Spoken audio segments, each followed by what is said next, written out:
Welcome to Lost in Movies with Alec Kerr, the film critic for the Conway Daily Sun, and I'm joined by Tranifer Lovely. And this week we are talking about Thor. Thor. Yeah. The latest Marvel film, and later on we're going to talk about all the Marvel comic book movies, or maybe not all, but a lot of them. Memorable ones, notable. So check out the trailer for Thor, and then we'll come back and review it.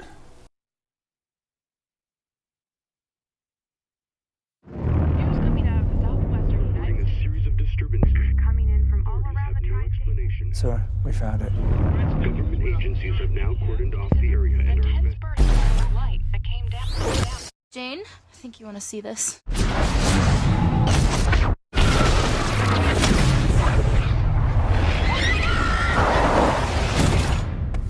You all right? You dare threaten me, Thor, with so puny a weapon? What? He was freaking me out. Where did he come from? Name? He said it was Thor?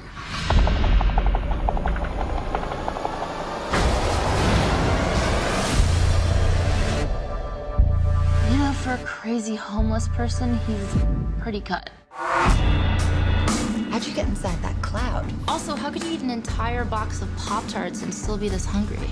This drink, I like it. Another! This is going on Facebook. Smile.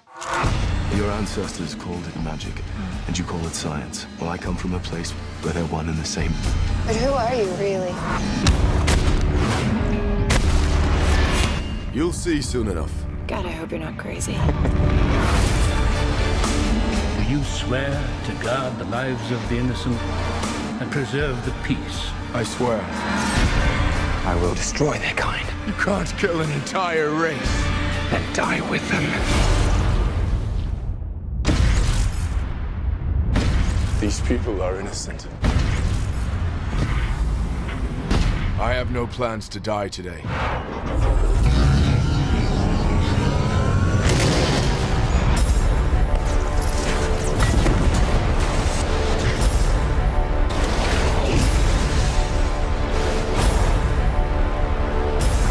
I will return.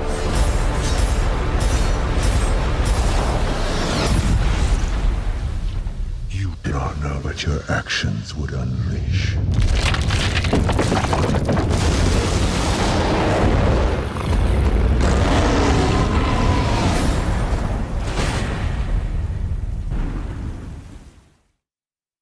So with Thor, it was really epic. There was some awesome battle sequences in it, and I think I'm just kind of a sucker for that.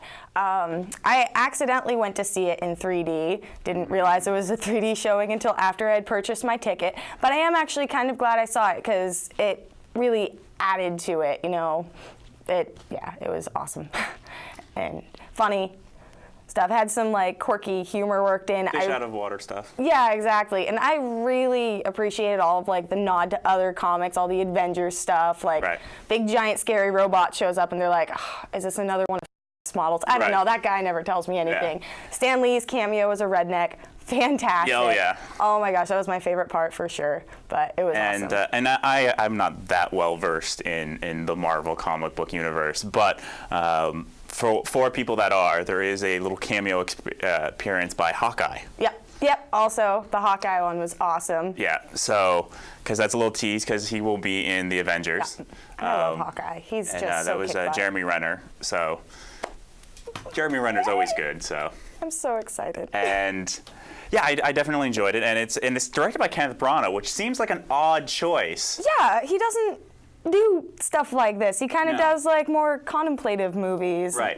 Although he did make a point of noting in an interview that kind of the first movie I did was Henry V, which is kind of an action movie. That's true. And so, but yeah, he always has done Shakespearean films. I mean, primarily most of his films as a director are Shakespearean films. And I think that works because in those scenes on Asgard, there is very kind of a Shakespearean kind of feel to them. It is. As you're getting into all that Norse mythology. And all of the actors in it are really good and they play with it really well. You know, they're all well-trained actors that obviously are comfortable with working on that Shakespearean level. Right. And there's definitely kind of like and maybe we'll only think of this because it is Kenneth Branagh, but there's certain like kind of like subtext, like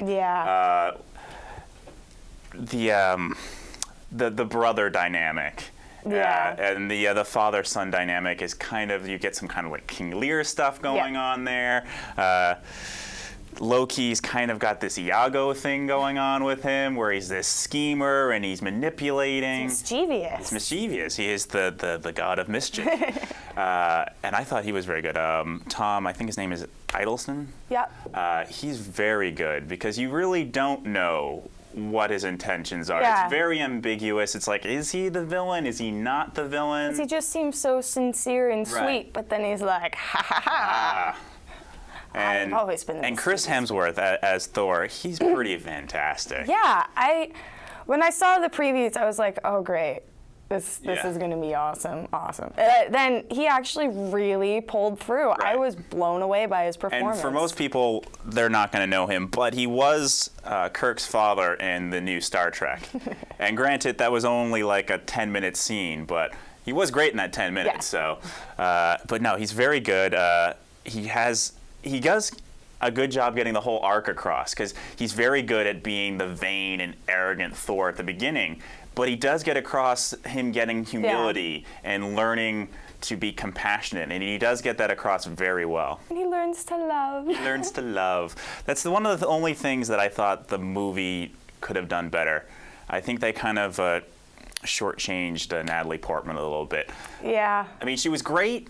But I think the love story was lacking maybe 1 or 2 scenes. Yeah. It was like, here's a kiss. Oh, they're in love now. Oh, that's what like they're like really in love and like missing each other and like want to help each other out and like this big deep connection, and it's like it's not really there. It doesn't really sell it to you. It's like I'm hoping there's a deleted scene somewhere, just like one extra scene, just to kind of flesh it out. Yeah. And I liked all of Thor's his buddies. Yeah. They were fantastic. They're like the merry men. Yeah. We got Xena. We got Robin Hood. Right. But their dynamic, it really is kind of like a Robin Hood and his merry men dynamic, especially when they're fighting the what is it, snow giants? The ice giants. The ice giants, yeah. But yeah, when they're like battling there, they're all kind of like, eating barbs and everything like that. It really was like, oh look. They're fun. It's him and his merry men, yay! I love the big fuzzy guy. Yeah. That eats all the time. He's fantastic. Yeah, it was Ray Stevenson. Yes. Yeah, no, he was great. He was awesome in that. He was great.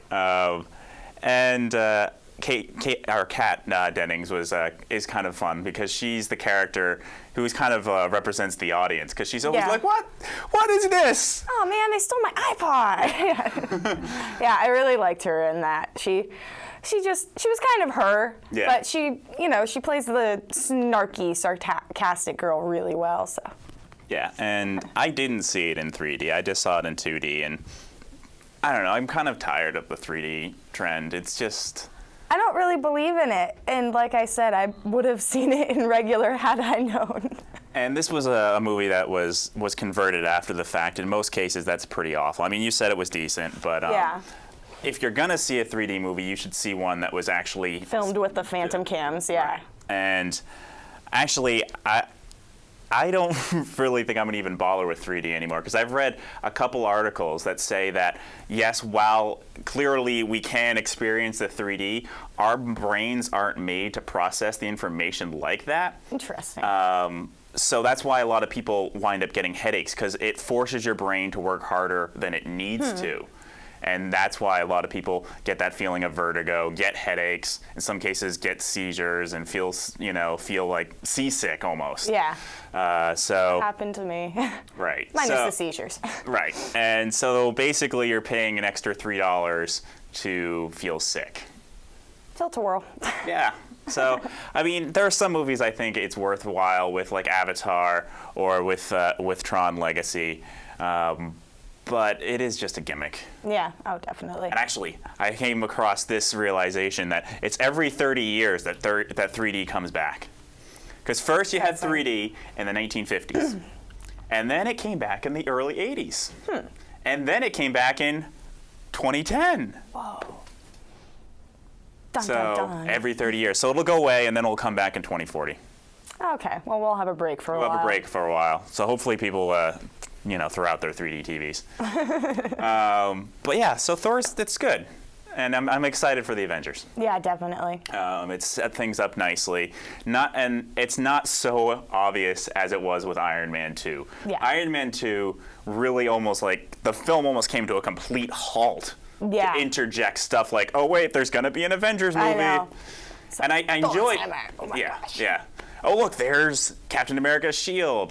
That's it. And there is some of that here. You do have Greg Clark as his character, who's been in all the movies, but it's not quite as forced as it was with Iron Man 2. And then there's the Samuel L. Jackson cameo after wait through the credits. I know the song in the credits is horrible. Oh, but I love the song. It's Foo Fighters. I really like that song. Well, fine. But I also thought it was. I actually would want to comment on that. I did think it was because that was the only song that actually appeared in the movie. It was. There wasn't really any score and I to thought it was well placed because, regardless of whether or not you like the song, it is a song about learning to walk again, learning to talk again, and it is in the scene when they're in the bar, and it is his moment where Thor is kind of finally learning his lesson. So I think it was a well placed song. Well, fine then. Touche. So I was like, well done. Good job. Because if you're only going to have one song prominently placed in the movie, at least have something that actually means something. Okay, and so it wasn't I'll give just it wasn't just because so many times when you have movies and they just put out, a new song. Foo Fighters' new album just came out. And a lot of times it is this whole cynical thing of it's a new album, we're going to put a new song in the movie, and it's completely arbitrary. But I appreciate it that they actually put some thought into it. I'm like, well done, Brana. High five. So. Okay.